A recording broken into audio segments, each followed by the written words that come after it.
पुंडलीकवरदा हरिविठ्ठल श्री ज्ञानदेव तुकाराम पंढरीनाथ भगवान की जय। माऊली ज्ञानेश्वर महाराज की जय।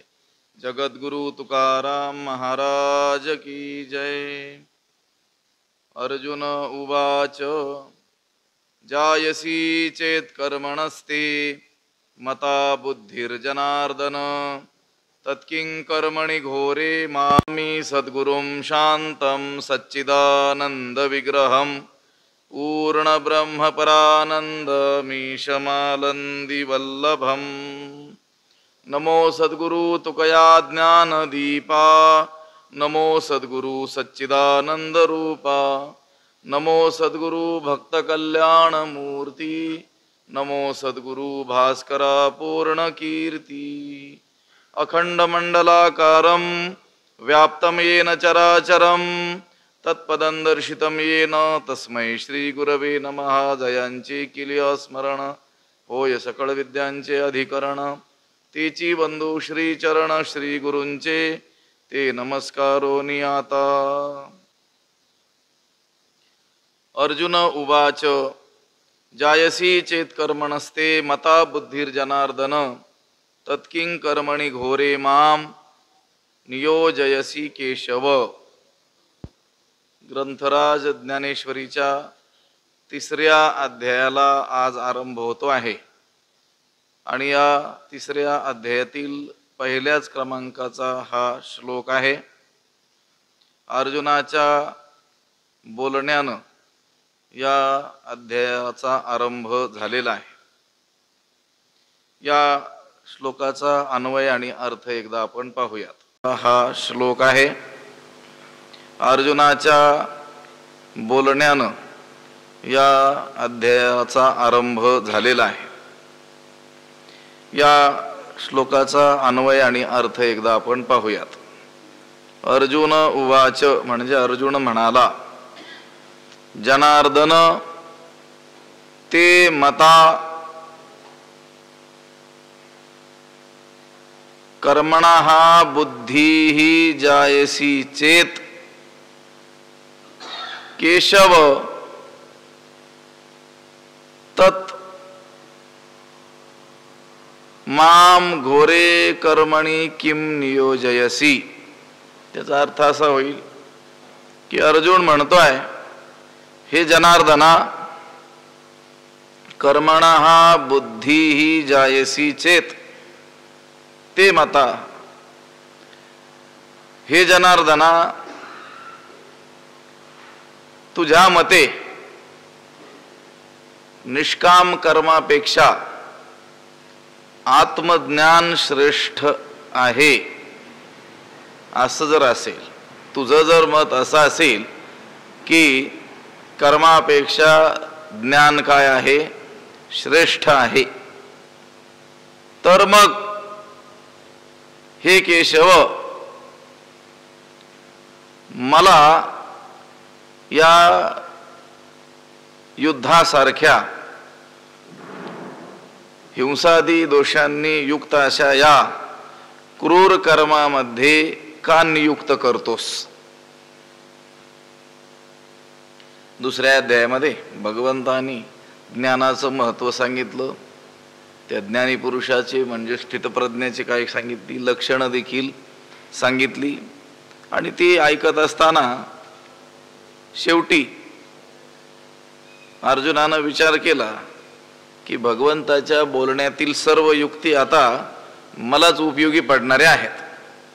दुसऱ्या अध्यायाच्या अगदी शेवटच्या ओव्या त्यांचा आपण विचार केला होता।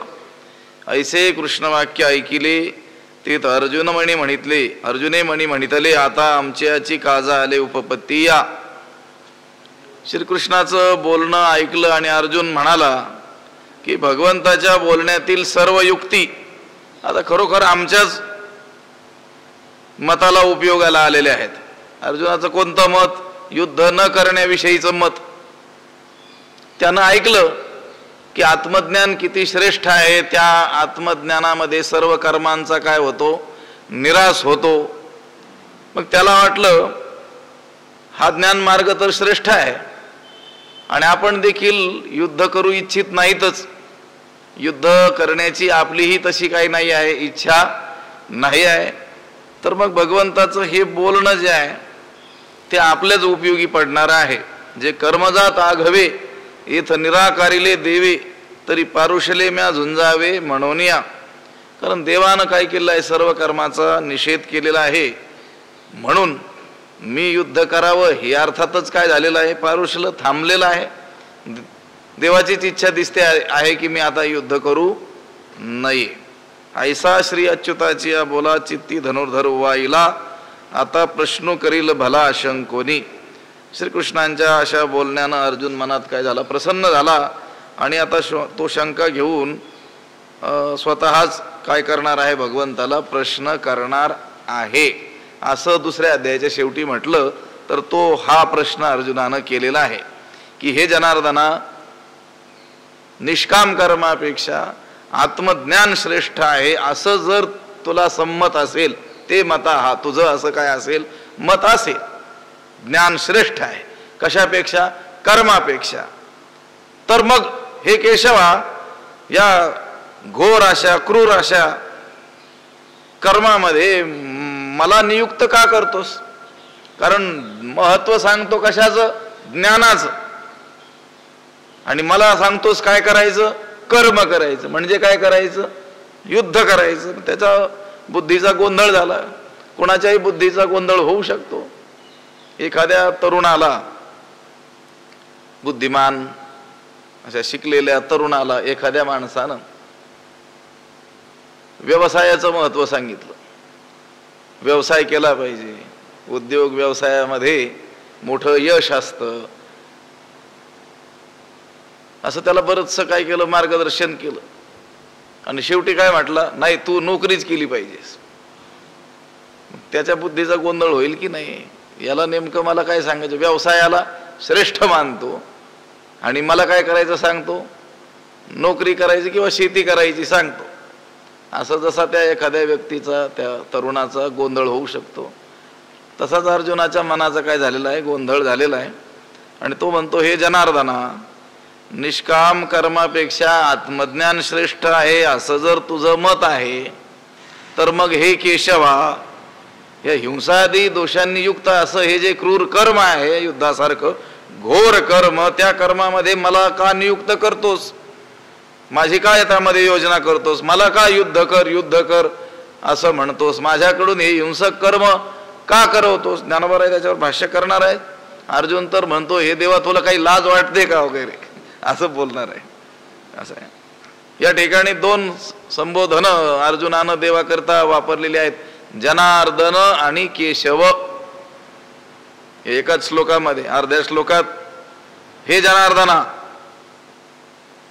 कर्मणा हा बुद्धी ही जायसी चेत, निष्काम कर्मापेक्षा बुद्धी ही म्हणजे ज्ञान श्रेष्ठ आहे असं जर ते मत आहात, ते संमत आहात, तुला जर संमत असेल, तर पुन्हा मग म्हणतो की हे केशवा, अशा या घोर कर्मामध्ये मग माझी काय योजना करतोस.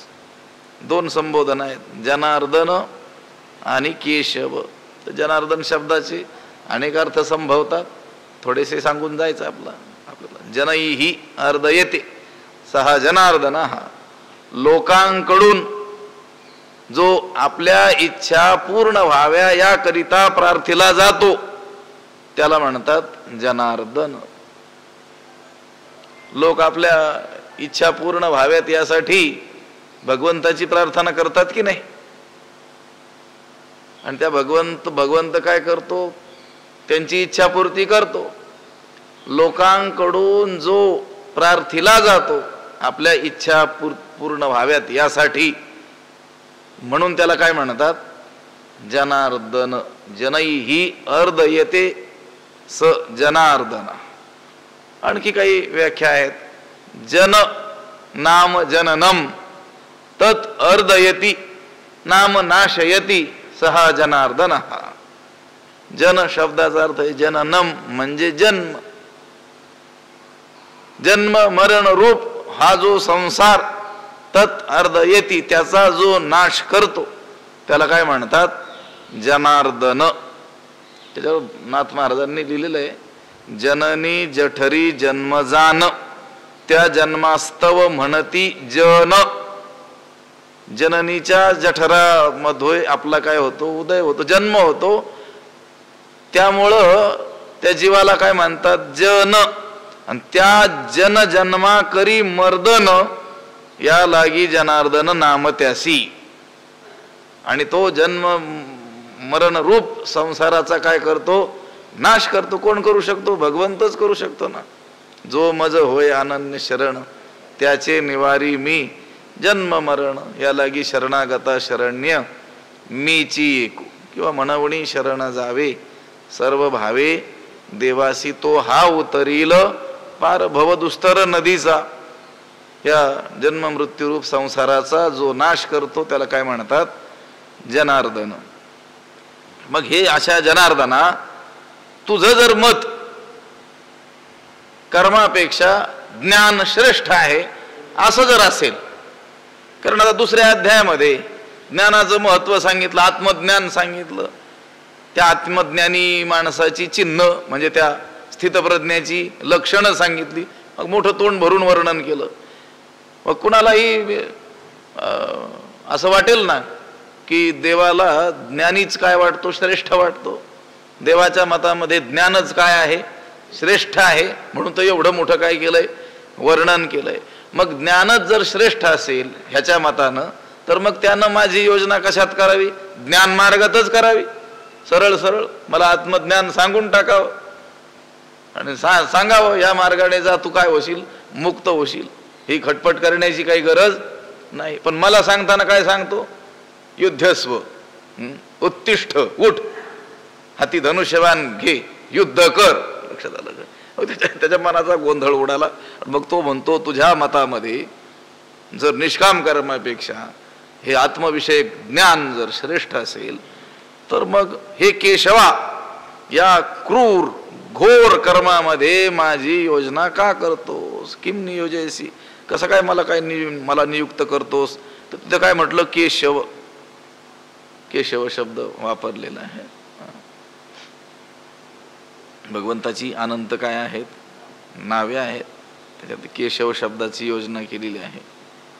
ब्रह्मा विष्णू शिवाख्याश्च शक्तयः केश संज्ञिताः तद्वत् तया वा केशवः.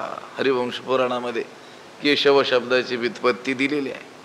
असं आहे. ककार ब्रह्मा, वकार विष्णू, शकार स्वये त्रिनयनु, केशव तो गुणविहीनू, प्रकाशक पूर्ण तिचा. नाथ महाराजांनी म्हटलेलं आहे.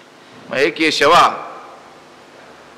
तू मला या युद्धासारख्या घोर कर्मामध्ये, क्रूर कर्मामध्ये, ज्याच्यामध्ये हिंसादी काय आहेत, अनंत दोष आहेत, अशा या कर्मामध्ये माझी नियुक्ती का करतोस, असा काय केला, प्रश्न केलेला आहे. आता ह्या तिसरा जो अध्याय आहे याला काही मंगलाचरण केलेलं नाही आहे, किंवा काही अध्यायांना मंगल नाही पण प्रास्ताविक केलेलं आहे. लांबलचक काही प्रस्तावना केलेली आहे, तशी प्रस्तावनाही केलेली नाही. सरळ अर्जुनाच्या बोलण्यानं या अध्यायाची काय झाली आहे, सुरुवात झालेली आहे.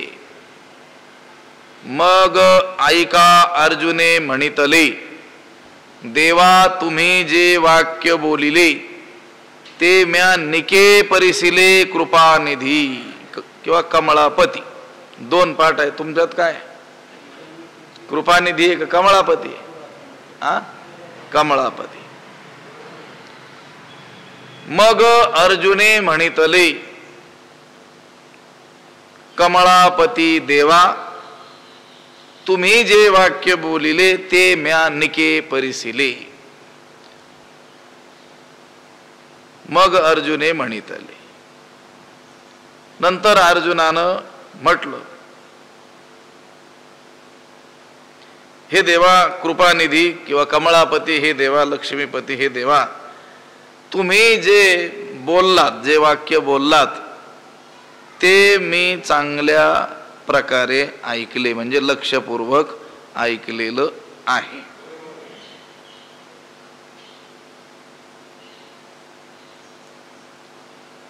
अर्जुन देवाला म्हणतोय, देवा ऐका, हे कमळापती देवा, तुम्ही जे काही बोललात ते मी चांगल्या प्रकारे ऐकलेलं आहे. म्हणजे दुसऱ्या अध्यायामध्ये ज्ञानाचं जे काही तुम्ही वर्णन केलं, त्या ज्ञानी पुरुषाचं जे लक्षण केलं, म्हणजे स्थितप्रज्ञाची जी लक्षणं सांगितली ती मी काय केलेली आहेत, चांगल्या प्रकारे ऐकले. निके परिशिले म्हणजे चांगले ऐकलं. केवळ ऐकू येतं म्हणून ऐकलं असं नाही, मी लक्षपूर्वक काय केलेलं आहे, ऐकलेलं आहे. आणि खरोखर आहे, अर्जुन हा काय आहे, ऐकणाऱ्यांचा सुद्धा राजा आहे. परिसणीयाच्या राया ऐके बापा धनंजया. ऐकणाऱ्याचा देखील तो कोण आहे, राजा आहे. कसं ऐकावं हे अर्जुनाकडून शिकलं पाहिजे. श्रवणामध्ये काही दोष सांगितलेले आहेत, ते दोष टाळून अर्जुनानं काय केलेलं आहे, ऐकलेलं आहे. श्रवणामध्ये सुद्धा काय सांगितलेले आहेत, काही दोष सांगितलेले आहेत. म्हणून तर ज्ञानोबा आपल्याला वारंवार सांगतात की नाही श्रोत्यांना, तरी अवधान ऐकले दिजे मग सर्व सुखासी पात्र होईजे, हे प्रतिज्ञोत्तर माझे उघड ऐका. लक्षपूर्वक ऐका, चित्त एकाग्र करून ऐका, सर्वांगाचे कान करून ऐका. बाकी सगळ्या इंद्रियांनी श्रवणाचं घर रिघावं, आपली आपली कामं धंदे सोडून द्यावीत सगळ्या इंद्रियांनी, आणि आता त्या कानाच्या घरात येऊन राहावं, असं एक चित्त करून ऐका असं सांगत असतात ना. त्याचं कारण आहे की श्रवणामध्ये काही दोष सांगितलेले आहेत. श्रवणी ध्यानी अंतराय लय विक्षेप कषाय का रसास्वादुही होय, हे चारी अपाय चुकवावे, नाथ महाराजांनी सांगितलेलं आहे. हे चार काय आहेत, अपाय आहेत, अंतराय आहेत, व्यवधान आहे, अडथळे आहेत. कशातले दोष आहेत, श्रवणी ध्यानी. ध्यानमार्गी लोकांना सुद्धा हे उपयोगी आहे की ध्यानामध्ये सुद्धा हे काय आहेत, अडथळे आहेत. आणि श्रवणी म्हणजे श्रवणामध्ये सुद्धा काय आहेत, हे अडथळे आहेत. श्रवण आणि ध्यानामध्ये हे चार प्रकारचे अडथळे आहेत. कोणते कोणते, लय विक्षेप कषाय आणि रसास्वाद. तर लय शब्दाचा अर्थ काय, निद्रा. काय येऊ शकते, झोप येऊ शकते. श्रवण करताना काय येऊ शकते, झोप. किंवा ध्यान करताना देखील काय येऊ शकते, झोप येऊ शकते. येते श्रवणात तर चांगली येते, उलट इतरत्र न येणारी झोप कुठे येते चांगल्या रीतीनं, त्या अंतःकरण वृत्ती लीन होऊन जाते याच्यामध्ये, आणि माणसाला काय येते, झोप येते. तोही काय आहे, मोठा दोष आहे. लय विक्षेप म्हणजे वृत्तीची बहिर्मुखता, विषयांचं पुन्हा पुन्हा चिंतन. श्रवण करायला मनुष्य बसला किंवा ध्यानाला बसला की त्याची वृत्ती हमखास काय होऊ शकते, बहिर्मुख होऊ शकते, विषयांचं चिंतन त्याच्याकडून घडू शकतं. तिसरा दोष आहे कषाय, म्हणजे राग द्वेषाच्या योगानं चित्त काय होणं, स्तब्ध होणं. एखाद्या विषयी राग म्हणजे प्रीती आणि द्वेष, या दोषांच्या योगानं चित्त काय होऊन जाणं, स्तब्ध होऊन जाणं. त्या बसलाय ते हा न कुठे, श्रवणामध्ये ध्यानामध्ये, पण तिकडं लक्ष न लागणं, हा कषाय, हा तिसरा दोष आहे. त्याच्यात दोन प्रकार करता येतील, बाह्य आणि अंतर. वर्तमान असलेले स्त्री धन पुत्रादी यांना बाह्य, त्यांच्याविषयी रागद्वेष असेल तरी चित्त काय होतं, स्तब्ध होतं. आणि अंतर म्हणजे भूत भविष्याच्या चिंतनानं, भूत भविष्य विषय चिंतनाच्या मनोराज्याला काय म्हणतात, अंतर कषाय असं म्हणतात. आणि शेवटचा रसास्वाद हा दोष, म्हणजे निरूपण करणारा जे निरूपण करतो त्या निरूपणामध्ये असलेला जो मुख्य विषय आहे, अध्यात्म हा जो मुख्य विषय आहे, ते ऐकताना प्रसंग प्राप्त तो काही गोष्टी सांगत असतो, काही दृष्टांत, काही उदाहरणं किंवा काही विशिष्ट वर्णन करत असतो. तेच ऐकण्याविषयीची आसक्ती, त्याला काय म्हटलेलं आहे, रसास्वाद.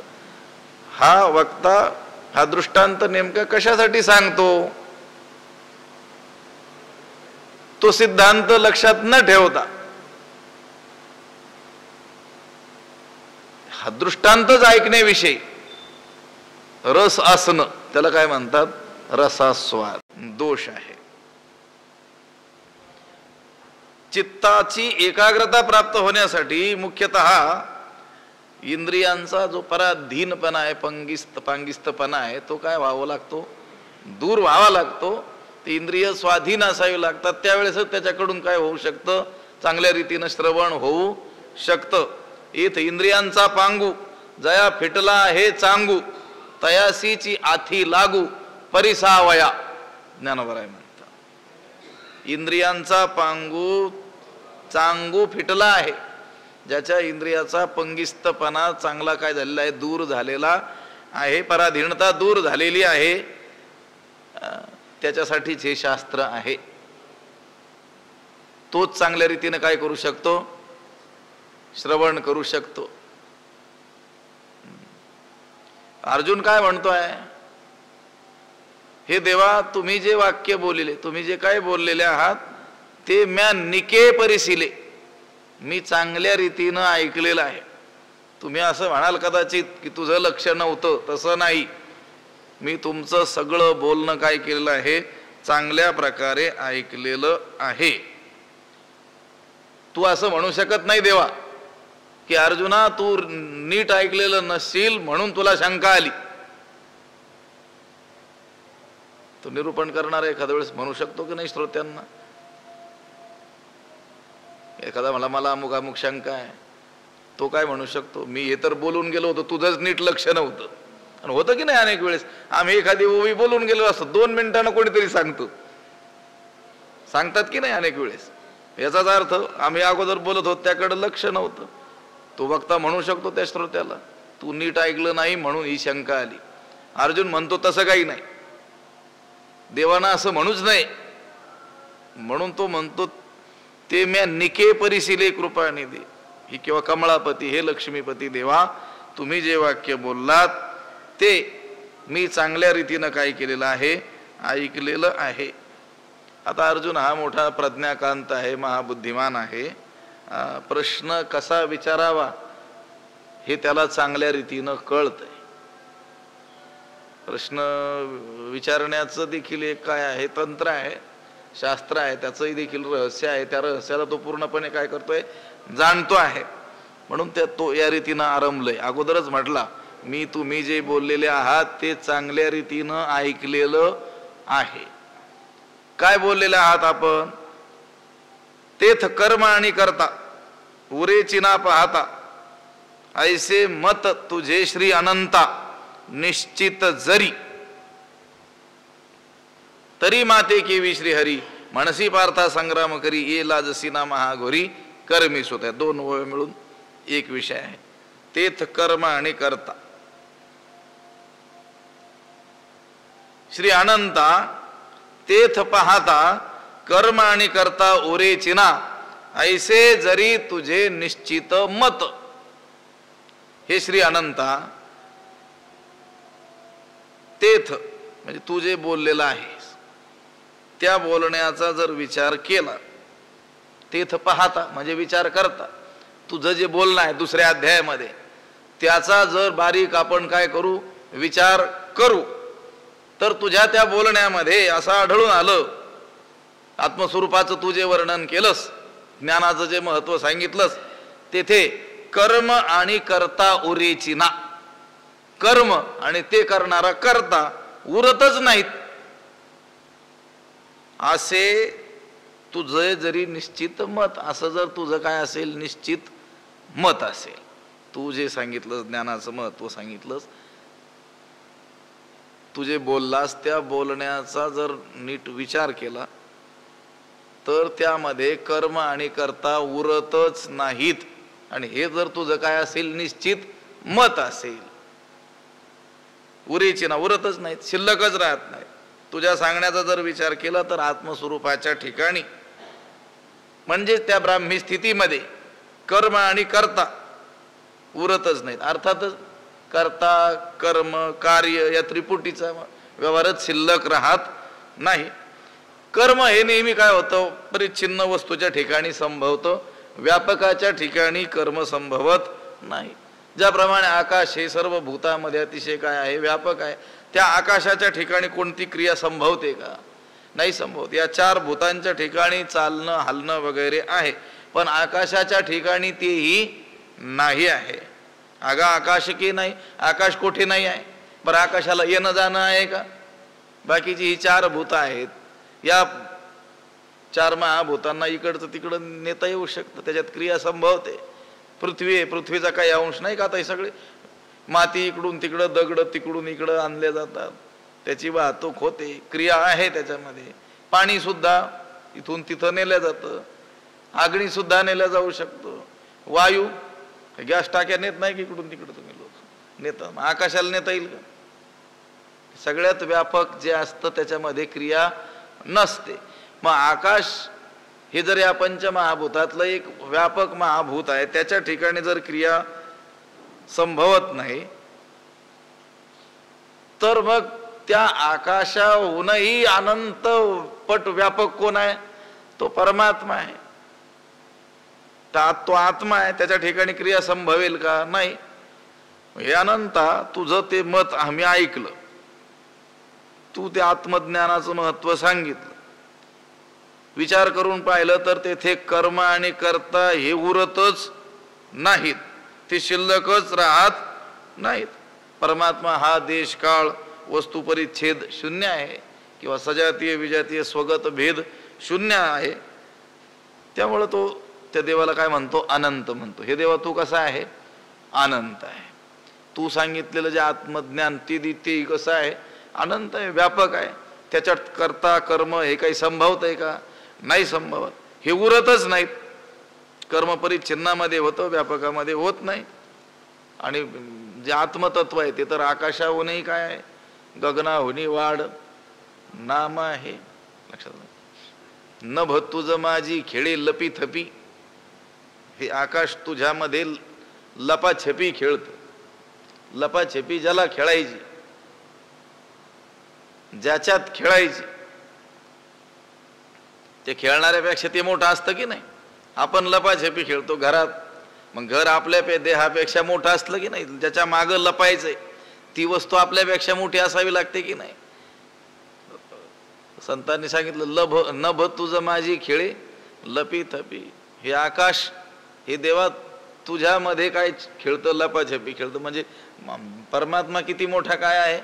व्यापक आहे. त्या व्यापकामध्ये कोणत्याही प्रकारची क्रिया घडतच नाही, ते करता नाही, कर्मही नाही. ज्ञानामध्ये सगळ्या गोष्टींचा त्रिपुटीचा काय होऊन जातो? लय होऊन जातो. हे देवा तुम्ही जे वाक्य बोललात ते मी चांगल्या प्रकारे ऐकलेलं आहे. त्या आपल्या बोलण्यामध्ये आपण जे आत्मज्ञान सांगितलं, त्या आत्मज्ञानामध्ये कर्म आणि कर्ता हे विचार करून पाहिले तर उरतच नाहीत. आणि असं जर तुझं निश्चित मत आहे, आता तू जे सांगितलंस ते तुझं निश्चित मत म्हणूनच काय केलं आहे? सांगितलेलं आहेस. आणि जर ते तुझं निश्चित मत असेल, म्हणजे आत्मज्ञान श्रेष्ठ हे जर तुझं निश्चित मत असेल, तरी माते केवी श्री हरी मनसी पार्था संग्रामू करी ये लाजसी ना महाघोरी कर्मी सुता. तरी हे हरी पार्था संग्रामो करी माते केवी म्हणसी ये महाघोरी कर्मी सुता लाजसी ना. असं जर तुझं मत आहे तर मग हे श्री हरी तू असं का म्हणतोस? अर्जुना युद्ध कर, पार्था संग्रामो करी, अर्जुना युद्ध कर, माते केवी म्हणसी, मला असं कसं सांगतोस? तुझं मत जर ज्ञान श्रेष्ठ आहे की ज्या ज्ञानामध्ये कर्म आणि कर्ता उरतच नाहीत, असं तुझं ठाम मत आहे, तर मग हे श्री हरी तू मला असं का बरं सांगतोस? पार्था संग्रामो करी, हे अर्जुना काय कर? युद्ध कर. बरं, या महाभयंकर अशा कर्मामध्ये साधं सुधही कर्म नाही सांगत. कोणतं कर्म सांगतो? युद्ध कर्म. ये महाघोरी कर्मी सुता लाजसीना. ह्या महाघोर अत्यंत भयप्रद अशा या कर्मामध्ये घालताना, कर्मी सुता या कर्मामध्ये मला गोवताना, लोटताना, लाजसीना, तुला लाज कशी वाटत नाही? प्रेमाचं बोलणं आहे त्याचं, तो बोलू शकतोय देवाला. लक्षात आलं का? त्याच्या बुद्धीचा उडालाय गोंधळ. तो म्हणतो देवाला श्रेष्ठ काय वाटतंय? ज्ञान. महत्व कशाचं सांगतो? ज्ञानाचं. की ज्या आत्मज्ञानामध्ये कर्म आणि कर्ता काही राहतच नाहीत, आणि मला मात्र काय सांगतोय, युद्ध कर.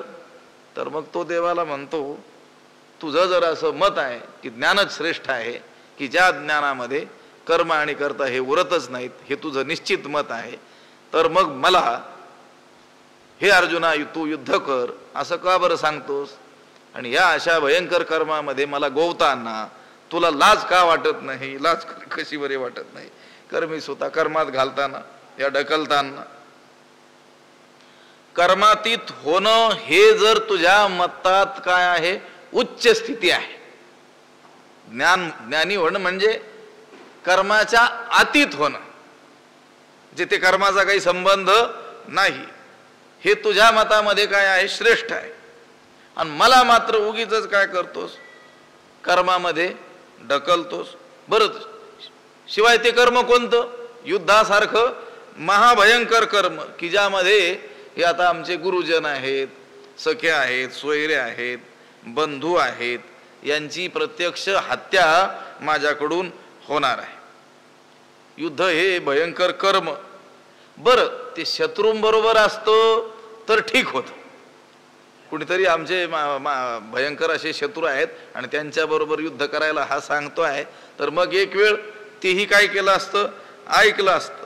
पण हे युद्ध कोणाबरोबर आहे? आमच्या गोत्रजांबरोबर आहे. आणि जे युद्ध केलं ना, मला निश्चितच काय लागणार आहे, पापच लागणार आहे. पापमेवा श्रेयदस्मान हत्वैतानाततायिनः. आम्ही पापाचेच काय होणार आहोत, भागीदार होणार आहोत. तर मग हे देवा, या अशा महाभयंकर कर्मामध्ये गोवताना लाजसीना, तुला लाज वाटत नाही का? अर्जुनाने कठोर शब्द वापरलेले आहेत. आता अर्जुनाचं आणि भगवंताचं नातं हे गुरु शिष्याचं दुसऱ्या अध्यायातच त्याने स्वीकार केलाय. तू गुरुबंधू पिता, तू आमची इष्टदेवता, आपत्ती रक्षिता, तुझ्या आपत्तीमध्ये तूच आमचं काय केलेलं आहे, रक्षण केलेलं आहेस. तूच आमचा गुरु आहेस, बंधू आहेस, पिता आहेस, इष्टदेवता देखील आहेस. त्या दोघांचं नातं हे काही श्रोता आणि वक्ता असं नव्हतं.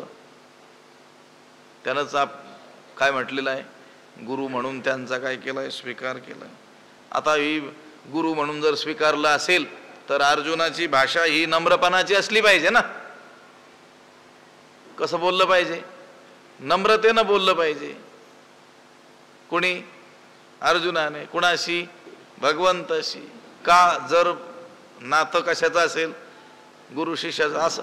असा शिष्य असतो का कुठं गुरुला म्हणतो तुम्हाला लाज वाटत नाही का म्हणून? आता असतील म्हणा, पूर्वीचं सांगतोय. आता काय सांगता येत नाही, असू शकतात असं. पण आता गोष्ट अशी आहे, ते गुरु शिष्याचं नातं आत्ता ह्या दुसऱ्या अध्यायात त्यानं मानलंय.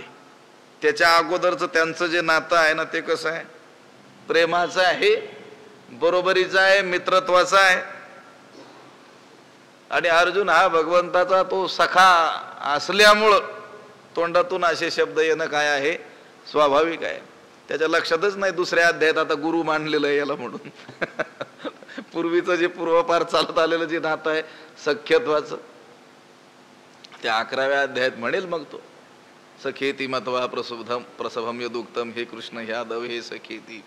त्याला जेव्हा कळेल हा जो श्रीकृष्ण आपला सारखा दिसतोय तो कोण आहे, ते विश्वरूप दर्शनानंतर मग त्याचे डोळे उघडतील आणि मग तो म्हणेल, मी तर तुला असं असं म्हटलो, हे कृष्णा, हे यादव, हे सखा, असं बोललेलं आहे म्हणून. असं तो मित्रत्वाच्या नात्यानं भगवंताला म्हणतोय, ये लाजसीना महाघोरी कर्मी सुता. बरं, त्यानं जे हे कठोर शब्द वापरलेले आहेत ना, त्याच्या उद्विग्नतेला अगदी साजेसे असेच काय आहेत, शब्द आहेत. ठीक आहे, या शब्दांची भरपाई पुढे तो करणार आहे. पण आता मात्र प्रचंड उद्विग्न झालेला आहे. त्यानं त्याच्या मनामध्ये ठाम असं निश्चय केलेला आहे की युद्ध करायचंच नाही. आणि दुसऱ्या अध्यायात ज्ञानांचं वर्णन ऐकताना तर मग त्याला वाटलं की देवाला सुद्धा ज्ञानी होणंच मान्य आहे. कर्मातीत होणंच काय आहे, मान्य आहे. आत्मज्ञानात स्थित असणं, की ज्या आत्मज्ञानामध्ये कर्म करता उरत नाहीत, हेच भगवंताचं काय आहे लक्ष आहे, हेच होणं देवाला काय आहे अभिप्रेत आहे. मग तर बरं झालं देवाच्या तोंडून निर्णय झाला. आता तोच आपल्याला सांगेल की अर्जुना हे कर्म वगैरे करण्याच्या भानगडीत पडू नको, कर्मापेक्षा बुद्धी म्हणजे ज्ञान काय आहे श्रेष्ठ आहे, मग तू ज्ञानी हो. पण तसं न होता देव काय म्हणतोय, युद्ध कर म्हणून मग तो रागे रागे म्हणतोय की तरी माते की श्री हरी म्हणसी पार्था संग्रामो करी ये लाजसी ना महाघोरी कर्मी सुता. हा गा कर्म तुची अशेख निराकरीसी निशेख तरी मज करवी हे हिंसक का करवीसी. हा गा तूची अशेष कर्म निशेष निराकरीसी हे हिंसक मज करवी तू का करविसी. हा गा अरे तूची अशेष कर्म निशेष निराकरीसी. तूच जर सर्व कर्मांचा, अशेष म्हणजे सर्व कर्मांचा, निशेष म्हणजे संपूर्णपणे, निराकरीसी म्हणजे निषेध करतोस. हे देवा तूच काय करतोस, सर्व कर्मांचा संपूर्णपणे काय करतोस, निषेध करतोस. तर मग हे हिंसक मज करवी तू का करवीसी. मग हे हिंसात्मक कर्म माझ्याकडून तू का करवतोस, तूच करायला लावतोस ना. मी तर नको म्हणतोय ना आता युद्ध, इथून माघारी जाणंच काय मानतोय उचित मानतोय. आम्हाला ते राज्य वगैरे संपत्ती काहीही नको आहे, आम्ही सगळं सोडायला काय आहोत तयार आहोत. तूच आम्हाला काय करतो आहेस, यामध्ये प्रवृत्त करतो आहेस. आणि मग जर तू सर्व कर्मांचा संपूर्णपणे निषेध करत असशील, आत्मज्ञानामध्ये कोणत्याही कर्माचा काहीच काडी मात्र देखील संबंध असत नाही, तर मग माझ्याकडून हे हिंसात्मक कर्म का करून घेतोस. हा गा कर्म तूची अशेष करू नये असं सांगतोस. त्या दुसऱ्या अध्यायामध्ये भगवंतानं प्रजहाती यदा कामान सर्वान पार्थ मनोगतान आत्मन्येवात्मना तुष्टस स्थितप्रज्ञस्तदोच्यते. हे जे लक्षण सांगितलं प्रजहाती यदा कामान, या श्लोकापासून सुरू करून तो दुसऱ्या अध्यायाच्या समाप्तीपर्यंत ज्ञाननिष्ठेचा ज्यांना आश्रय केलेला आहे त्या ज्ञानी पुरुषांनी सर्व कर्माचा संन्यास करावा असं काय केलेलं आहे सांगितलेलं आहे. ज्ञानी पुरुषाच्या ठिकाणी कोणतेही कर्म किंवा कर्तव्यच उरत नाही, त्याला कोणतंही कर्तव्य नसतं. म्हणून ज्ञानी या पुरुषा कर्म करू सरले देखा ऐसा अनाथांचा सखा बोलिला. तो अनाथांचा सखा असलेला हा परमात्मा असं बोलला की ज्ञानी पुरुषासाठी कोणतंही कर्तव्य असत नाही. कामनाही झालो पाही रिकामा. ज्ञानी पुरुषाला कोणतंही कर्तव्य असत नाही. मग तेव्हा अर्जुनाला असं वाटलं की भगवंताला जे महत्व सांगायचे, महात्म्य सांगायचे ते कशाचं, ज्ञानाचं सांगायचंय. आणि मग मला मात्र सांगतोय की कर्म कर. हा कोणता न्याय. लक्षात आलं का. श्रेष्ठत्व जर ज्ञानाचं असेल तर मला त्यानं तू ज्ञानी हो असंच सांगितलं पाहिजेस. तू कर्म कर असं उलट मला का सांगतोयस. काय म्हणतोयस, धर्म्यादि युद्धात श्रेयोन्यत क्षत्रियस्य न विद्यते. या धर्मीय युद्धापेक्षा क्षत्रियासाठी दुसरं काही श्रेयस्कर नाही आहे. महत्वज्ञानाचं सांगतो आणि मला कर्म आणि तेही युद्धासारखं महाभयंकर हिंसात्मक असलेलं कर्म करायचं सांगतो. मग हे देवाचं धोरण जरा दुटप्पी वाटतं. म्हणून तो म्हणतो हा गा कर्म तूची अशेख. तूच केलेला आहे ना, सर्व कर्माचं निराकरण कोणी केलेलं आहे, तूच केलेलं आहे. तूच म्हणतोस की नाही, तृप्ती झाली आज ऐशी साधने सरती आपैसी देखी आत्मतुष्टी तैसी कर्मे नाही. आत्मतुष्ट जो महात्मा आहे त्याच्या ठिकाणी कर्माचा संबंध नाही. मग मला सांग तू आत्मतुष्ट व्हायचं. यस्त्वात्मरती व्यवस्याद आत्मतृप्तश्च मानवः आत्मन्येवच संतुष्टस्तस्य कार्यम न विद्यते. आणि मला मात्र काय सांगतोस, युद्ध करायचं. म्हणून मग त्याला तो विस्मय वाटतो. हा गा कर्म तुचे अशेख निराकरीसी निशेख तरी मज करवी हे हिंसक का करवीसी. तरी हेची विचारी ऋषिकेशा, न मानो देसी तू मानू न देसी कर्मलेशा, आणि येसणी हे हिंसा करवित आहासी, तरी ऋषिकेशा तू कर्मलेशा मानू देसी नेदसी, आणि येसणी हिंसा करवित आहासी हेची विचारी. श्रीकृष्णा, याचा तू काय कर, विचार कर. हे ऋषिकेशा, तू विचार कर. तू कर्माच्या लेशाला, अल्पांशाला देखील काय देत नाहीस, महत्व देत नाहीस. तुझ्या दृष्टीनं कर्म हे किंचितही काय नाही आहे, महत्वाचं नाही आहे. आणि एवढी मोठी हिंसा मात्र माझ्याकडून करून घेतो आहेस, याचा काय कर, तू जरा काय कर, विचार कर. देवानं त्याला सांगायचं तू विचार कर, तर हाच काय सांगतो देवाला, तू जरा विचार कर, हे काय सांगतोस मला म्हणून. आता ते मोहग्रस्त झालेलं असल्यामुळं सर्व वागणं काय आहे, विपरीतच आहे. जे पुण्यात्मक कर्म त्याला काय समजून बसलेलं आहे, पाप समजतोय. जो स्वधर्म आहे, क्षत्रियाचं वर्णाश्रम विहित स्वकर्म आहे, त्यालाच तो काय म्हणतोय हे हिंसात्मक कर्म आहे, दुष्कर्म आहे, पापकर्म आहे, याने आमच्या सगळ्या कुळाचा काय होणार आहे, विनाश होणार आहे. देवालाच ज्ञान सांगत बसलाय. आणि हा देवालाच म्हणतो याचा काय जर कर जरा विचारी, तरी हेची विचारी ऋषिकेशा. आत्मज्ञानापुढे तू मानू न देसी कर्मलेशा, लहानशा देखील कर्माला मान देत नाहीस.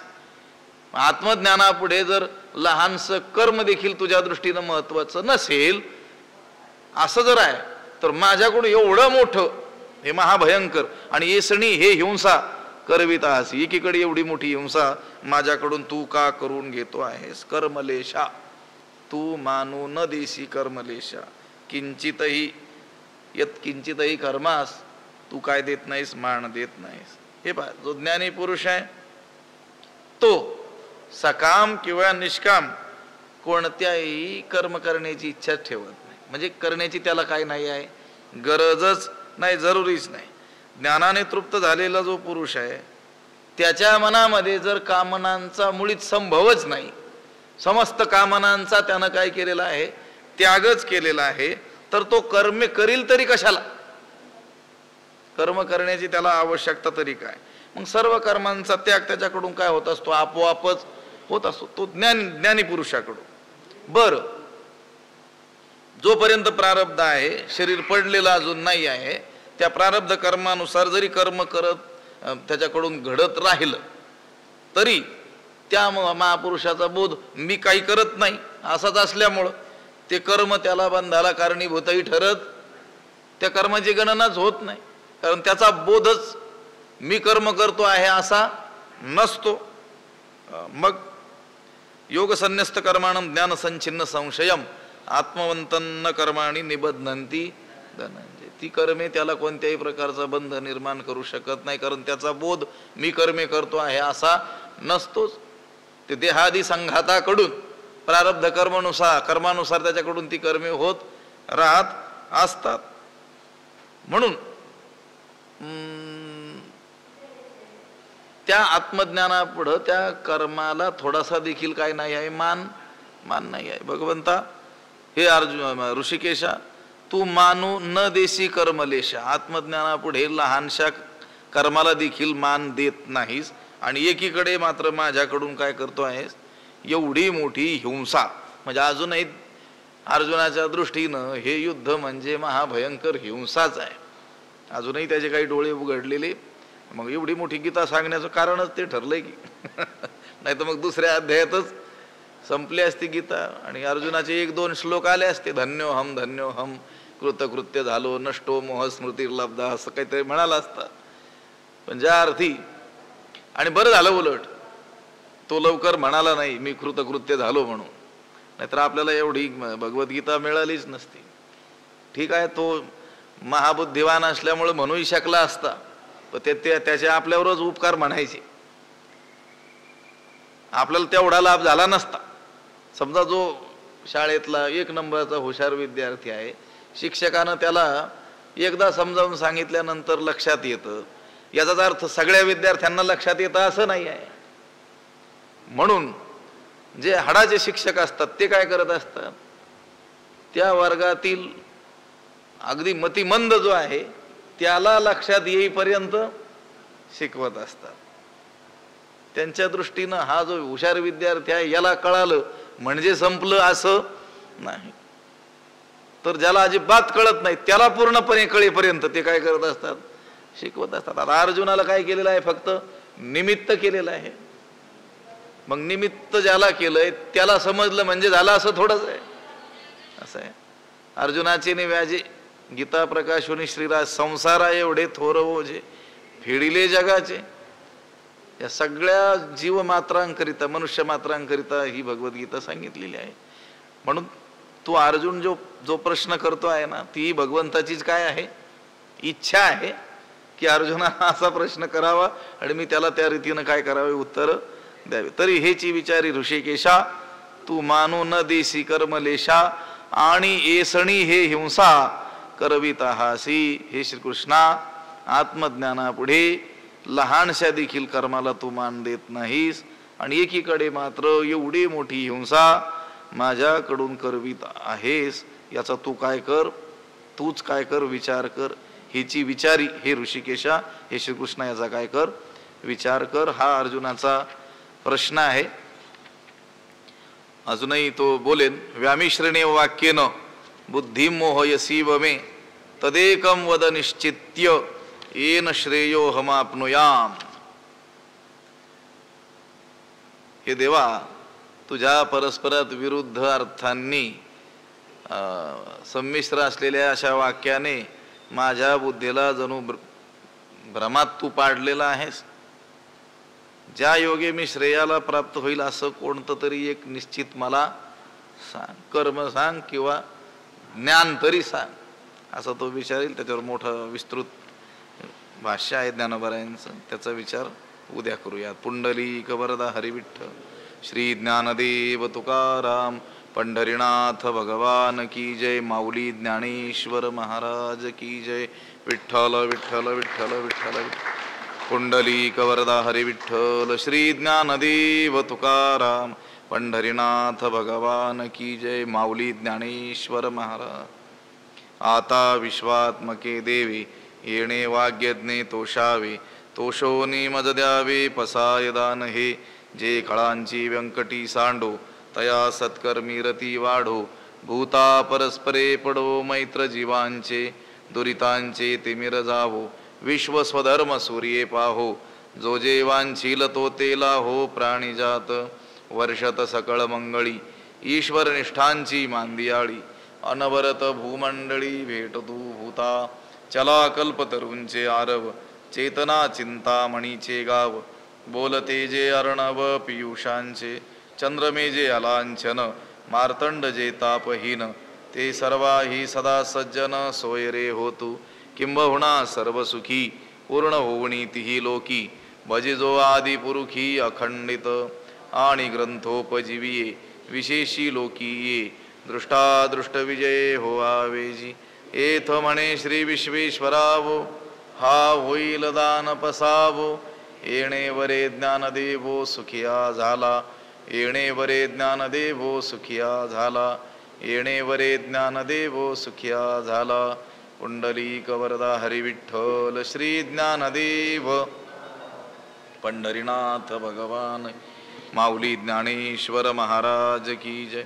जगद्गुरु तुकाराम महाराज की जय. शांती ब्रह्म एकनाथ महाराज. सद्गुरु बंशी महाराज की जय. सद्गुरु जोग महाराज की जय.